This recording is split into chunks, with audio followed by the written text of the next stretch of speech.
రాసలీలలు, kitchen రూమ్లో కౌగిలింతలు చేసినటువంటి TTD chairman BR Naidu గారి గురించి ఈరోజు రాష్ట్రంలో, దేశంలో, ప్రపంచంలో చర్చ జరుగుతుంది.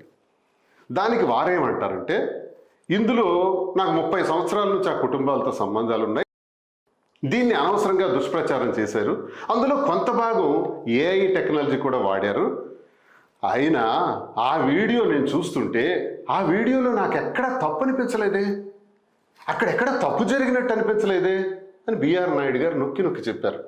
బిఆర్ నాయుడు గారు TV5 యజమాని, మరి అంతేకాకుండా టీటీడీ చైర్మన్ గారు. ఏం సార్ చైర్మన్ గారు ఈరోజు టీటీడీ నుంచి కంప్లైంట్ చేసి మాధురి మీద, తనుజ మీద కేసు పెట్టాలని ఆదేశించారట. మరి మీరు చేసిన దానికి ఏం చేయాలి? మీరు చేసిన పనికి ఆ వీడియోలో ఏ తప్పు లేదు, నాకు ఏ తప్పు కనిపించట్లేదు అంటున్నారు కదా.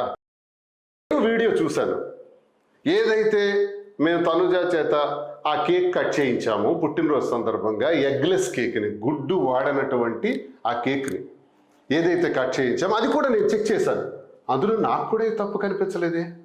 మీరు చేసిన రాస క్రీడలకు తప్పు కనిపించకపోతే మేం కేక్ కట్ చేసిన దానిలో ఎటువంటి తప్పు మీకు కనిపించింది అని నేను ప్రశ్నిస్తున్నాను సూటిగా. మీరు చైర్మన్ అయితే నేను ఎమ్మెల్సీ. చైర్మన్ హోదాలో మీరు సమాధానం చెప్పారు, ఎమ్మెల్సీ హోదాలో నేను మీకు అడుగుతున్నాను, నా తప్పేంటి? కట్ చేయాలన్నటువంటి విషయం, కట్ చేయకూడదన్నటువంటి విషయం మాకు తెలియదు, ఓకే, తెలియక జరిగింది. ఆ స్వామివారికి మేము తెలియక, ఇలాంటి నిబంధన ఒకవేళ ఉండుంటే తెలియక జరిగిందని స్వామివారిని మేము వేడుకుంటాం ఒక భక్తుడిగా. అది ఎగ్లెస్ కేకు అని కూడా క్లారిటీగా చెప్తున్నాం, దానికి రసీదు ఉంది, షాప్ కూడా ఉంది, మేము పే చేసిన అమౌంట్ కూడా 1100 రూపాయలు ఉంది.